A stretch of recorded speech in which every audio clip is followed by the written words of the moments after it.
अस्सलाम वालेकुम नाज़रीन, वॉचिंग पावर शो।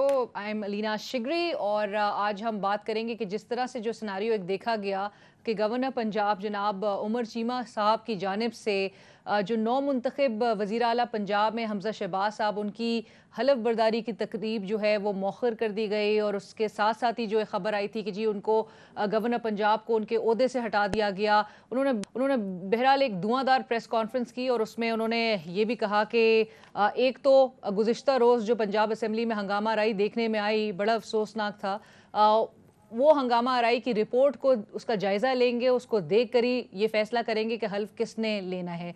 बहरहाल इस हवाले से जब उनके ओहदे और उनकी बरतरफी की जो खबर आई, उस पर मरियम औरंगज़ेब साहिबा जो नून लीग की रहनुमा हैं वो कहती हैं कि जी वज़ीर आज़म जनाब शहबाज शरीफ साहब ने अपने सवाबदीदी इख्तियारात का इस्तेमाल करते हुए गवर्नर पंजाब को उनके ओहदे से हटाया, जिसके जवाब में रहनुमा पाकिस्तान तहरीक इंसाफ जनाब फवाद चौधरी साहब कहते हैं कि जी ओहदे से हटाने का इख्तियार वज़ीर आज़म का नहीं है, ये ओहदे से हटाने का इख्तियार सदर पाकिस्तान का है। और वो कहते हैं कि समरी नहीं मिली। यहाँ पे नून लीग कहती है कि जी वज़ीर आज़म की जानिब से समरी सदर पाकिस्तान के दफ्तर भिजवा दी गई है। बहरहाल ये जो मूव लिया गया आज इनको ओहदे से हटाने के लिए गवर्नर पंजाब को, ये क्या आइनी था, गैर आइनी था, आइन इस हवाले से क्या कहता है। दूसरी जानिब हम शहबाज शरीफ साहब को देखते हैं बड़े एक्टिव और जो उनका एक रिवायती एक अंदाज नज़र आता है। आज भी उन्होंने उसी को बरकरार रखते हुए और एक हफ्ते से वो जिस तरह से जिन कामों में मसरूफ़ नज़र आ रहे हैं और जिस तरह से डिसीशंस ले रहे हैं, आज गिलगित बल्तिस्तान के एक रोज़ा दौरे पे थे और जो दयामीर भाषा डैम के प्रोजेक्ट साइट का उन्होंने दौरा किया और उस हवाले से 2029 में जो प्रोजेक्ट कंप्लीट होना था, आज उन्होंने अहकामात जारी किए कि इसे 2026 में ही जो है वो पाए तकमील तक पहुंचाया जाए। बहरहाल जितने एक्टिव वो नज़र आ रहे हैं इन सब कामों को लेकर, काबीना की तश्कील बहरहाल अभी तक नहीं हो सकी है ताहाल। और क्या रिफ्ट्स हैं, क्या मामलात हैं, क्या डेडलॉक है जमातों के दरमियान, जिसकी वजह से कैबिनेट फॉर्मेशन अब तक सामने और उसका ऐलान नहीं नज़र आया। और जबकि ऑल्दो के कहा जा रहा था जुमे हफ्ते तक जो है वो मैक्सिमम नज़र आ जाएगा। गुज़िश्ता रोज़ साबिक वज़ीर आज़म जनाब इमरान खान साहब और उनकी जमात ने एक बड़ा पावर शो कराची में किया और नंबर्स उनके साथ हैं, लोग उनकी सपोर्ट में बाहर नज़र आ रहे हैं, एक बड़ा मजमा जमे गफ़ीर अवाम का नज़र आ रहा था। लेकिन क्या वो इस पॉपुलैरिटी वेव को इलेक्टोरल बैलेट में ट्रांसलेट कर पाएंगे और क्या ये नंबर्स जो हैं वो सस्टेन कर सकेंगे? अगर इलेक्शंस जो है इस साल में, और जो कि वो कह रहे हैं कि जी हर चीज़ का हल जो है वो फौरी इलेक्शंस है, फौरी इंतखाबात में, तो क्या अगर फौरी इंतखाबात की तरफ ये हुकूमत जो है या तमाम जो है वो लोग नहीं जाते, तो फिर क्या ये नंबर सस्टेन रख पाएंगे इमरान खान साहब, जिन्होंने अगली कॉल लाहौर के शहर में दी है और वहाँ पे एक आवाम को वो कहते हैं उससे बड़ा शो जो है वो लाहौर में करके दिखाएंगे, तो ये क्या चीज़ प्रूव कर लेगा, आइंदा की हिकमत अमली क्या होगी, क्या एक्शन होगा, उस हवाले से बात करेंगे। और साथ साथ ज़रूर मैं ये भी मेंशन करती चलूँ कि जो लंदन में दीगर सियासी जमातों के कारकुनान लोगों के अपने अपने लीडरान के अब कहने पे हो रहा है, उनके बगैर कहे ये जो कारकुनान लोगों के घरों का जो घेरा कर रहे हैं, जाजी मुजाहरे कर रहे हैं, उस हवाले से ज़रूर मैं चाहूँगी कि कमेंट ज़रूर हम लें अपने पार्टिसिपेंट्स के। हमें इस वक्त तो बहरहाल ज्वाइन कर चुकी हैं आलिया हमजा मलिक साहिबा, जो कि रहनुमा है पाकिस्तान तहरीक इंसाफ की। और मैं शुरू यही इस बात से करना चाहूँगी आलिया कि आप लोग ने गुज़िश्ता रोज़ जो है वो एक जलसा किया था, बट जलसे से पहले मुझे सिर्फ अभी ये बताएं कि जो आज की जो खबर थी, गवर्नर पंजाब को जिस पैनिक में आके रिमूव करने की खबर जो गर्दिश की और उसके बाद कहा गया कि जी फिर समरी जो है वो सदर पाकिस्तान को भिजवाई गई है, क्या क्या कहेंगी इस पे? ये क्या कोई पैनिक का शिकार हो रही है मौजूदा हुकूमत, ये क्या मामला है? बिस्मिल्लाहिर्रहमानिर्रहीम। देखिए, ये हुकूमत, सबसे पहले तो Aleena congratulations, you have joined the show, you are one of our favourite anchors और बड़ी खुशी हुई है कि I am doing this programme with you.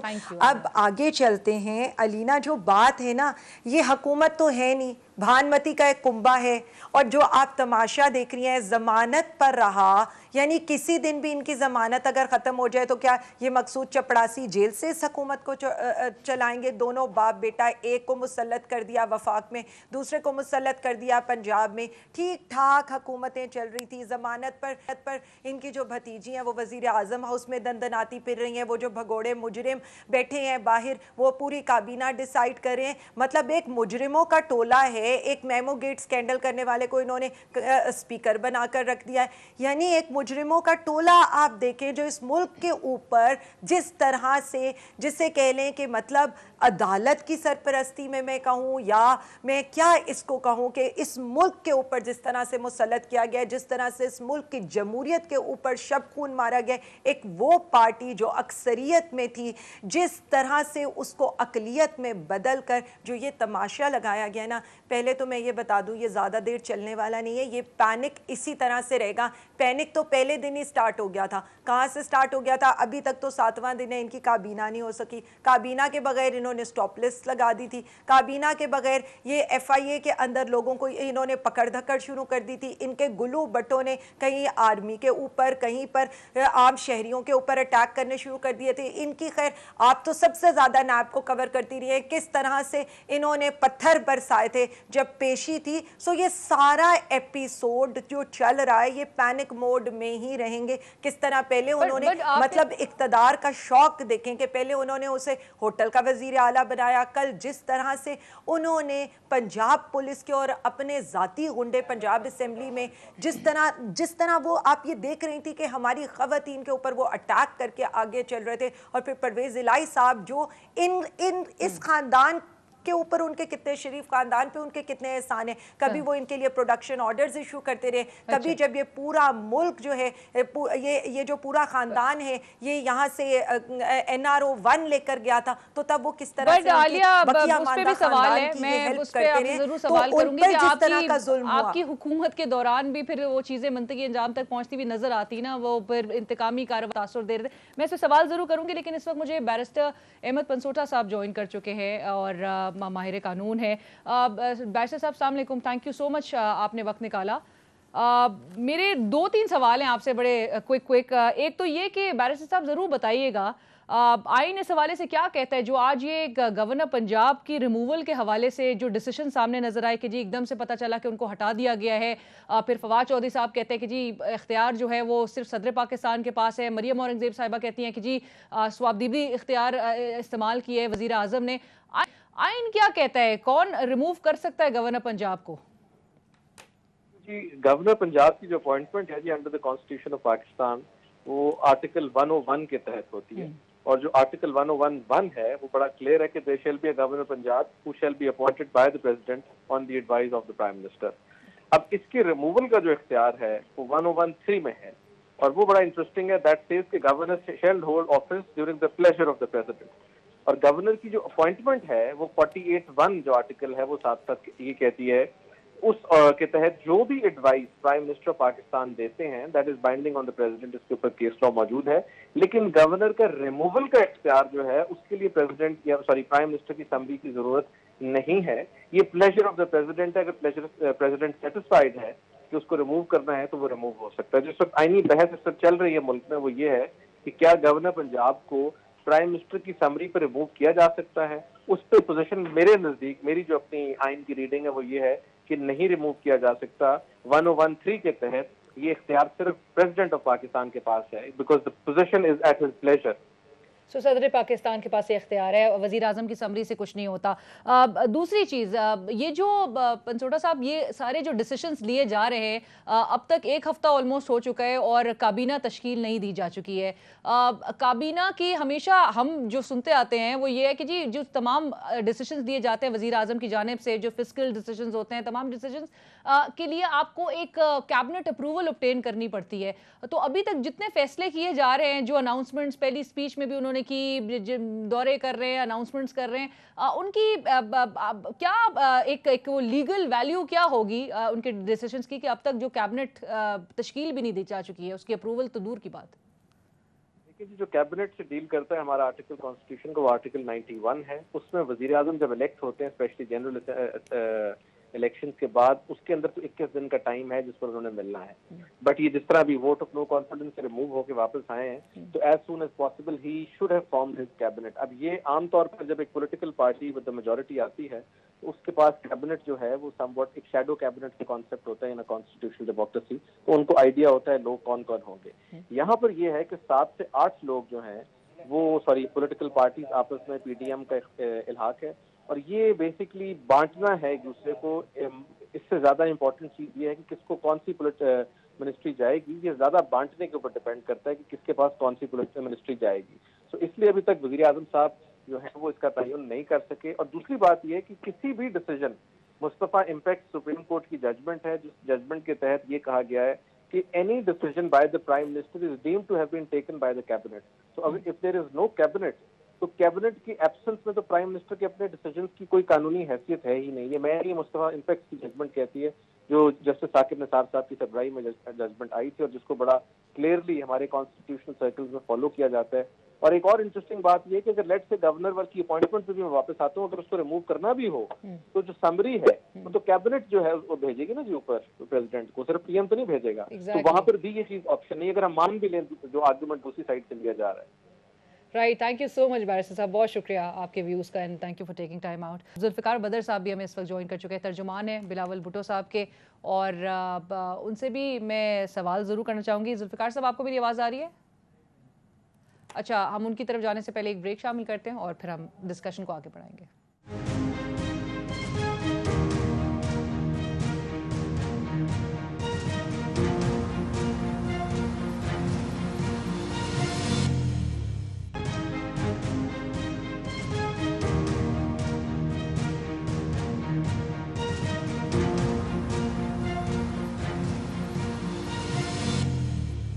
नाज़रीन, welcome back after the break. हमें ब्रेक के बाद ज्वाइन कर चुके हैं जुल्फ़िकार अली बदर साहब, जो कि तर्जुमान है बिलावल भुट्टो साहब के, और वो भी हमारे साथ शो का अभी हिस्सा होंगे। अस्सलाम वालेकुम जुल्फ़िकार साहब and thank you for taking time out. Zulfiqar साहब, आपसे सवाल करूंगी, उसके बाद फिर मैं आलिया की तरफ जाऊंगी और कराची के उस जलसे की बात करूंगी जिसमें कल बड़े नंबर्स देखे गए, बड़े लोगों की सपोर्ट देखी गई। जुल्फ़िकार साहब, मुझे बताइएगा कि ये जो एक डेडलॉक की चेमगोइयाँ हो रही हैं कि जी नून लीग और पीपल्स पार्टी के दरमियान अभी तय नहीं हो पा रहा कि जी ये काबीना का हिस्सा बनना है कि नहीं बनना है, पीपल्स पार्टी का क्या मौक़िफ़ है और क्यों लग रहा है या महसूस ऐसा हो रहा है या तासुर ऐसा जा रहा है कि Peoples Party does not want to become part of the cabinet? बिस्मिल्लाहिर्रहमानिर्रहीम, thank you very much ji. देखिए, ये पाकिस्तान पीपल्स पार्टी एक प्रैक्टिकल पार्टी है, आइडियोलॉजी की पार्टी है, और ये बिलावल भुट्टो जरदारी साहब का ब्रेन चाइल्ड था, जिन्होंने सारी ऑपोजिशन की जमातों को इकट्ठे करके आज गवर्नमेंट दिलवाई है और शहबाज शरीफ साहब को प्राइम मिनिस्टर बनने में हेल्प की है और उनको नॉमिनेट किया है। पीपल्स पार्टी बेसिकली चाहती है कि पाकिस्तान जो प्रॉब्लम है मईशत को कंट्रोल करने का, उस प्रॉब्लम से सारे मिल बैठ के तमाम पॉलिटिकल स्टेक होल्डर्स बैठ के सर जोड़ के इस प्रॉब्लम से पाकिस्तान को बाहर निकाले, क्योंकि अवाम बहुत परेशान है, पुरसाने हाल कोई नहीं है अवाम का। पीपल्स पार्टी बिल्कुल सोचो विचार कर रही है और गवर्नमेंट के साथ हुकूमत की बाकी पार्टियों के साथ मुशावरत कर रही है, लेकिन कल आसिफ अली जरदारी साहब ने जैसे एक बयान दिया था कि हम इंटरेस्टेड नहीं, हम चाहते हैं कि पहले हमारे एलाइज गवर्नमेंट का हिस्सा बने, उनको वजारतें दी जाएं। और ये जो हिकमत अमली है और लाए अमल है गवर्नमेंट का हिस्सा बनने का, ये कोई आसान काम नहीं है। इसमें बातचीत चल रही है, एक डायलॉग चल रहा है, और इसके अंदर अगर कोई ऐसी सूरत हाल निकलेगी कि जिसके अंदर कोई मजबूरी होगी तो पाकिस्तान पीपल्स पार्टी गवर्नमेंट का हिस्सा बनेगी। अदरवाइज अनकंडीशनल सपोर्ट तो हमने गवर्नमेंट को देनी है और हेल्प करनी है, असिस्ट करना है, और जो भी उसके साथ गवर्नमेंट के साथ मिलके कोलैबोरेट करके अवाम को इस प्रॉब्लम से बाहर निकालने में जो भी दरकार होगा वो करेंगे। इसमें हमारा हुकूमत के अंदर कैबिनेट का हिस्सा बनना बहुत जरूरी नहीं है। पहली शर्त यह है कि पाकिस्तान के अवाम को इस मुआशी प्रॉब्लम से बाहर निकाला जाए। नहीं, लेकिन तो इसी में प्रॉब्लम से बाहर निकालने के लिए आपकी वो बात सही है, आप कहते हैं पीडीएम की तश्कील से लेकर और नो कॉन्फिडेंस तक जो है एक अगर पीपल्स पार्टी ने अहम किरदार अदा किया, तो ऐसे तो बीच में लाके नून लीग या बाकी कोलिशन को जो है ऐसे तो नहीं छोड़ा जा सकता। जहाँ पे जो इम्पोर्टेंट या अहम और सख्त फैसले करने हों उसका मलबा भी जो है फिर इन पर आए और फिर इलेक्शंस में जब जाएं तो फिर कारकर्दगी के भी हवाले से इन्हीं से सवाल हो। तो पीपल्स पार्टी तो एक तासुर यही जा रहा है कि जी विन विन है और बड़े बड़े ओहदों के हवाले से सिर्फ मुतालबा किया जा रहा है, लेकिन वो इसमें काबीना का कोई एक वो रिस्पॉन्सिबिलिटी लेने को तैयार नहीं है। देखिए, पाकिस्तान पीपल्स पार्टी ने कल कुल सारी एलाइज गवर्नमेंट एलाइज के साथ मिलके एक स्पीकर कौमी असम्बली बनाया, इसके बाद पीपल्स पार्टी का अगर चेयरमैन सेनेट भी बन जाए तो इसमें कोई मुज़ायका नहीं है। उसकी वजह है कि सेनेट का चेयरमैन हो या स्पीकर कौमी असम्बली हो, वो तमाम गवर्नमेंट एलाइज के बगैर कुछ भी नहीं कर सकता। दैट इज यूजलेस कि वो एक सेरेमोनियल पोस्ट होती है। सेनेट चेयरमैन का मुतालबा किया गया है पीपल्स पार्टी की तरफ से, और नून लीग का रिस्पांस फिर क्या रहा है? देखिए, ये जो सारी चीजें हैं ना, ये अभी बातचीत चल रही है, इसमें मुशावरत चल रहे है। ठीक है आलिया, मैं आपकी तरफ आऊंगी। काबीना का अभी तक ऐलान भी नहीं हो पाया है। आपको क्या लगता है कि ये मौजूदा हुकूमत भी जो है वो कितना अरसे चल सकती है आपके ख्याल में, और क्या वाकई में इवेंचुअली इनको आपको लग रहा है, और जो आप लोग मुतालबा भी कर रहे हैं, इलेक्शंस की तरफ आएंगे? अलीना, सबसे पहले तो मैं ये कहूँ कि 35 साल ये हुकूमतें करती रही हैं, अवाम की आंखों में ये धूल झोंकते रहे।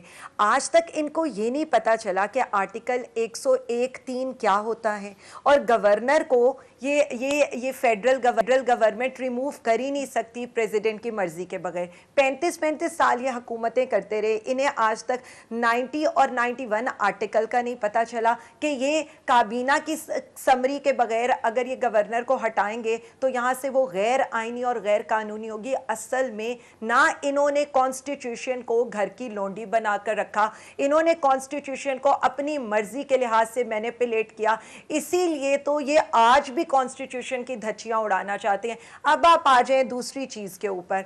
आपने मुझसे पूछा ना इनकी काबीना, मैं अभी आपको बता दूं इनके पिछले ये जो एक हफ्ते की कारकर्दगी है, इनकी कारकर्दगी, पहले इन्होंने छुट्टियां अनाउंस की, छुट्टी खत्म की सैटरडे की, फिर इन्होंने उस पर अब सुन रहे हैं यू टर्न ले लिया, फिर ये हमें कहते रहे कि हमने जो पेट्रोलियम की मसनूआत, कि उनको प्रेशर बहुत फेस करना पड़ा है, लेकिन उन्होंने कहा 2 के बजाय 1 ही छुट्टी होगी ईद तक एटलीस्ट, उसके बाद शायद रिव्यू करें। हाँ जी, तो ईद के बाद तो यू टर्न, तो मैं इनका यही बता रही हूँ ना कि मतलब इनकी जो सूरत हाल है, ये असल में जो डिसीजंस हो रहे हैं इनको खुद से अंदाज़ा नहीं है। ये लोग जिसे कह लेना, ये शब खून तो इन्होंने मार लिया। अब उसके बाद जो सूरत हाल, जैसे बिजली की कीमतें हमें कहते रहे, अभी 2 महीने पहले की शहबाज शरीफ की आप निकाल कर देख लें, मिफ्ता इस्माइल की कि जी 12 रुपये का यूनिट होना चाहिए, कल खुद 27 रुपये का कर दिया। चीनी 1 रुपया बढ़ती थी तो ये हमें कहते थे अरबों लूट लिया हमने आवाम की जेब से, इन्होंने 10 रुपए खुद बढ़ा दिए। यहाँ पर इस वक्त फलों, सब्जियों, अंडे, हर चीज़, खुर्दनी तेल ले लें, हर चीज़ को आग लगी हुई है। हुकूमत आपको कहीं नज़र आ रही है? और तो और ये देखें, आज क्रेडिट लेने उसी बादशाह डैम के ऊपर, दिया मीर बादशाह डैम के ऊपर पहुँच के जो ये कहते थे कि ये कहाँ है डैम, हमें तो नज़र ही नहीं आता, इन्होंने आज तक पानी की टंकी तो बनाई नहीं थी, आज हमारे डैम का क्रेडिट लेने के यहाँ पर पहुँच गए, और वहाँ पर भी जाकर उन्होंने वही शोबाजियाँ शुरू की हैं। बात सादा सी है, हमारी तो सिर्फ हुकूमत गिरी थी ना, ये लोग तो पूरी पाकिस्तान की नज़रों से गिर गए। ये जो समझते थे ना कि इन्होंने हमसे हुकूमत छीन ली है, इमरान खान ने जाते जाते पूरी पाकिस्तानी अवाम इनसे जीत ली है, सबको बेनकाब कर दिए ऊपर से लेकर नीचे तक, और कौम के वोट का हक अदा कर दिए। मैं तो सिर्फ इतना पूछूंगी, मेरे मुल्क को इन भेड़ियों लुटेरों के आगे क्यों डाला गया? मेरे मुल्क की चाबियां जमानत शुदा मुल्जिमों के हाथ में क्यों पकड़ाई गई? मेरे मुल्क की चाबियां, जो 2 वोट जिससे प्राइम मिनिस्टर इमरान खान साहब को इन्होंने घर भेजा है, वो 2 वोट कल जाकर जिस तरह से हमारे सलामती के इदारों के बारे में अल्फाज इस्तेमाल कर रहे थे, और वहां पर कोई उनको रोकने टोकने वाला नहीं था, क्योंकि इदारों के मुहाफिज को तो आपने रात को शब खून मार के घर भेज दिया था। आप कहती हैं ना, सवाल तो यहां पर उठेंगे और बार बार उठेंगे कि शहबाज शरीफ को गारंटी किसने दी थी, पीडीएम की डोरे कौन हिला रहा था, साजिश में कौन कौन से किरदार, रात 12 बजे अदालतें क्यों लगेंगी थी? सिर्फ 1 महीने में इन्होंने पूरा पाकिस्तान सड़कों पे लेकर आए। पूरा पाकिस्तान इस वक्त सरापा एहतजाज है, सारी दुनिया ये पूछ रही है आलिया, आप क्या कहती हैं पूरे पाकिस्तान अगर सरापा एहतजाज, आप लोग के साथ इस वक्त, इसमें कोई शक नहीं है कि आप लोग के साथ नंबर्स हैं, अवाम आपके साथ हैं, लेकिन फिर सवाल यही उठता है कि इन नंबर्स को आपकी जमात और ये मोमेंटम जो नजर आ रहा है, इसको सस्टेन कैसे करेगी? क्या यही शहर शहर जलसा करके एक पॉइंट पे आके लोग भी थक जाते हैं, कैसे सस्टेन कर पाएंगे? और इसको इलेक्टोरल बैलेट पे भी, क्योंकि किसी भी जलसे की तादाद जो है इससे गेज नहीं किया जा सकता कि इलेक्शन में भी उतने ही वोट पड़ेंगे, तो इलेक्टोरल बैलेट में किस तरह से इसको कन्वर्ट कर सकेंगे आप? अलीना, मैं छोटी सी एक बात बता दूं, ये जो अवाम निकल रही है ना, ये मेरे लिए, खान साहब के लिए या किसी के लिए भी मैं कह दूं नहीं निकल रही। ये अवाम पाकिस्तान के लिए निकल रही है, ये अवाम आज़ादी के लिए निकल रही है। एक हमने 1947 में आज़ादी की जंग लड़ी थी, अब हम अपनी खुद मुख्तारी की जंग लड़ें, अब हम अपनी आज़ाद खारजा पॉलिसी की जंग लड़ें।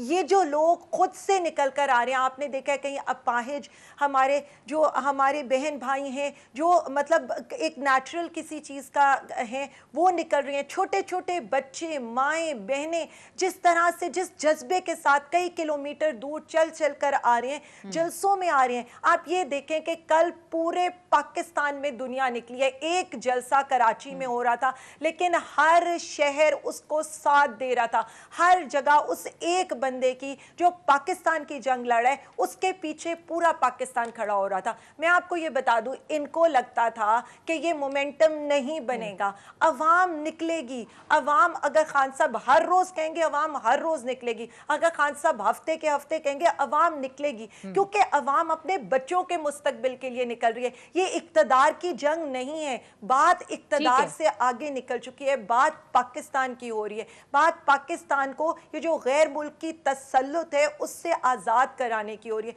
तो मेरा ये ख्याल है, देखें अब, और आपने जो दूसरी बात की कि हम इसको किस तरह से वोट्स की फॉर्म में करेंगे, तो देखें हम 2028, वो 2013 वाली पार्टी नहीं है कि जिसके मैंडेट के ऊपर आप शब खून मारेंगे और 10 बजे जाकर आप ये अनाउंस करेंगे कि हम 2/3 मेजॉरिटी से आ रहे हैं। तो मैं आपको बता दूं, ये अवाम अपना वोट देना भी जानती है, अपने वोट का पहरा देना भी जानती है, और इमरान खान साहब के साथ और पीटीआई के साथ खड़े होकर हमें जिताना भी जानती है। जिताना तो जानती है, लेकिन कैंडिडेट्स फिर सवाल आता है अमेरिका कि हमारी सुपर पावर है, अल्लाह ताला की जात, और बड़े उसके लोग बाद मुनरिफ वाली कैटेगरी में आ गए, बड़े लोग दूसरी साइड स्विच कर गए। कैंडिडेट्स कौन होंगे, क्या सपोर्ट मिलेगी, मैं इस पे आऊंगी।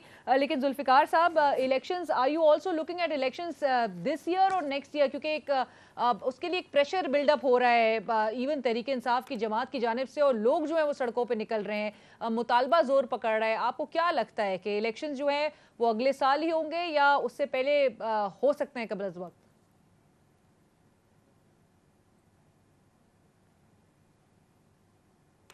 जुल्फिकार साहब को मेरी आवाज आ रही है? मैं आपको बात बताऊं, देखिए इलेक्शन जो है वो पाकिस्तान पीपल्स पार्टी वो चाहते हैं कि इलेक्टोरल रिफॉर्म्स करवा लिए जाएं। इलेक्टोरल रिफॉर्म्स के बाद किसी टाइम पे भी इलेक्शन में जाया जा सकता है।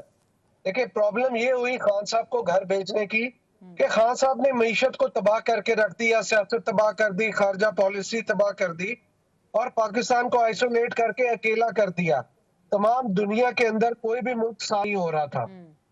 तो अब चीज ये है कि गवर्नमेंट को महंगाई कंट्रोल नहीं हो रही थी, अवाम सारी तंग थी, तो उनके अपने जो अराकीन थे असेंबली के, उन्होंने उनको छोड़ के वो भी बाहर आ गए, गवर्नमेंट के अलायंस छोड़ के बाहर आ गए और एक आईनी और कानूनी तरीके से घर भेजा गया। और ये जो खत का शोशा था, इसको DGISPR की कॉन्फ्रेंस के, अगर वो जो प्रेस कॉन्फ्रेंस उन्होंने की थी, अगर उसको देख लें तो उन्होंने हर चीज को रिजेक्ट करके रख दिया। साहब, आपके ख्याल में एक सवाल, आपके ख्याल में आप क्या समझते हैं, इनके जलसों में जो तादाद नजर आ रही है, किस लिए बाहर निकल रहे हैं? देखिए फॉलोअर्स तो होते हैं ना पॉलिटिकल पार्टीज के। खान साहब के फॉलोअर थे जिन्होंने इलेक्शन जिताया, तो वो अपने फॉलोअर्स को बाहर लेके आ रहे हैं। एक झूठ का जो बयानी है, लोग उसको फॉलो करते हैं, लेकिन ये लॉन्ग टर्म नहीं चल सकेगा, क्योंकि जैसे ही इनकी गवर्नमेंट लॉन्ग टर्म नहीं चल सकी, वैसे ही लोगों को पता चल जाएगा कि खान साहब में ना तो अहलियत है ना काबिलियत है।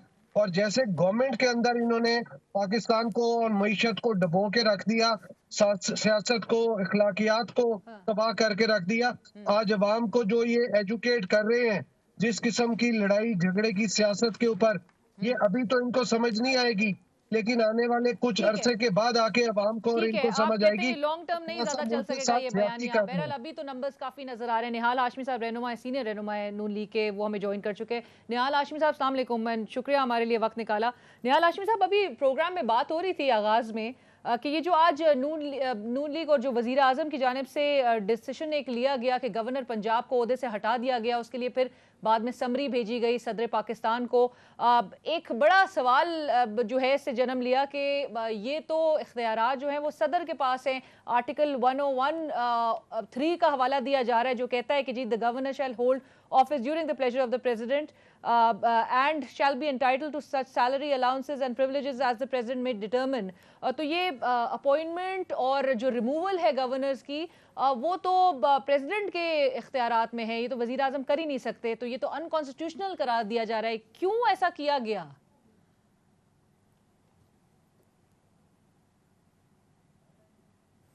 निहाल साहब को मेरी आवाज आ रही है?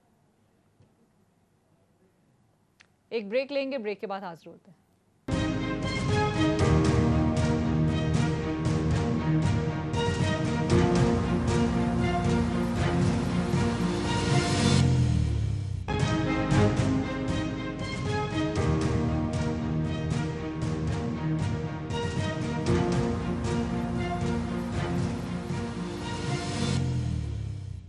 नाज़रीन, वेलकम बैक आफ्टर ब्रेक। निहाल हाशमी रहनुमा है नून लीग के, वो हमें ज्वाइन कर चुके हैं। निहाल हाशमी साहब, पहला सवाल तो यही है आपसे कि आज जो गवर्नर पंजाब को ओहदे से हटाने का जो डिसीजन एक सामने आया, उसके बाद कहा गया कि समरी सदर पाकिस्तान को इरसाल कर दी गई है।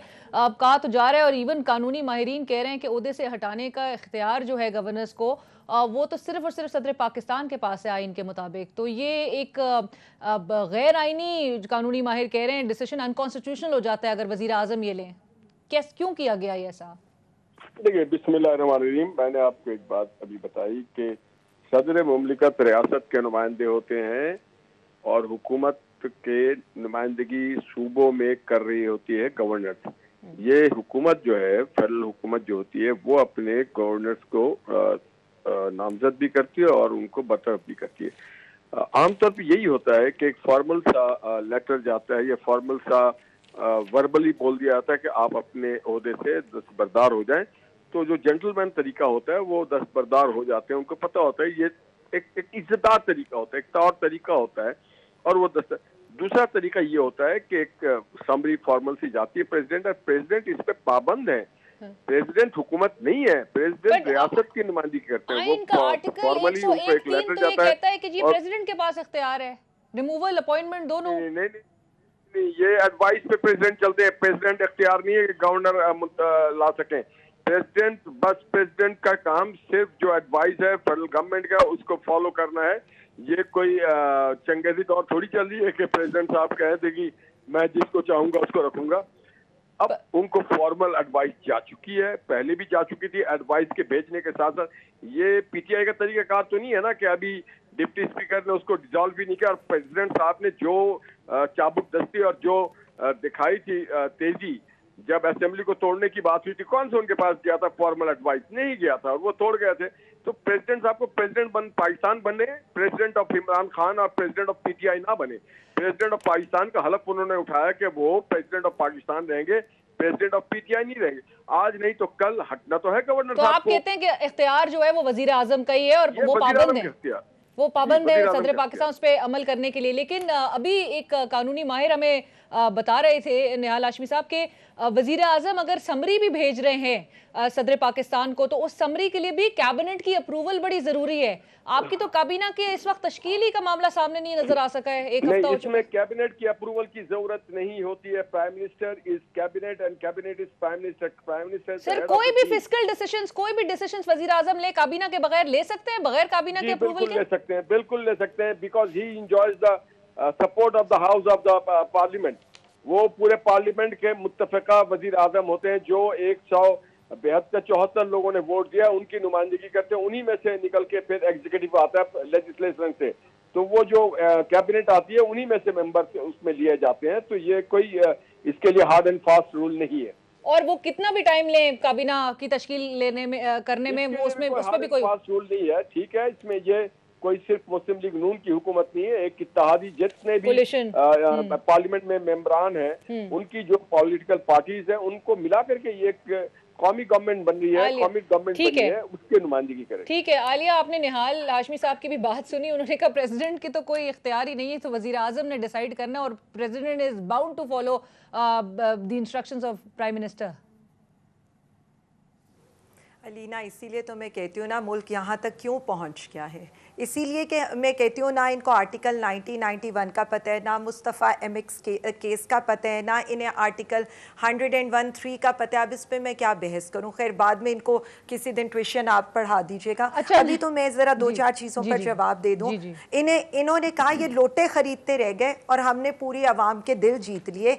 बात सादा सी है, ये लोग महीनों तैयारी करते हैं कि कभी लॉन्ग मार्च करने की, कभी प्रोटेस्ट करने की, कभी कीमे वाले नान बिरयानियाँ खिलानी पड़ती हैं, कभी 2000 दिहाड़ी दी जाती है और जब इस्लामाबाद पहुँचते हैं ना तो सबकी कांपें टांग जाती हैं। इसलिए इनसे ये अवाम की अदालत, अवाम का सो मोटो जो अवाम ले रही है, हफ्ते के हफ्ते ले रही है। अब आगे 21 अप्रैल को भी देख लें कि किस तरह से लाहौर की आवाज़ पूरे पाकिस्तान की आवाज़ बनकर आएगी।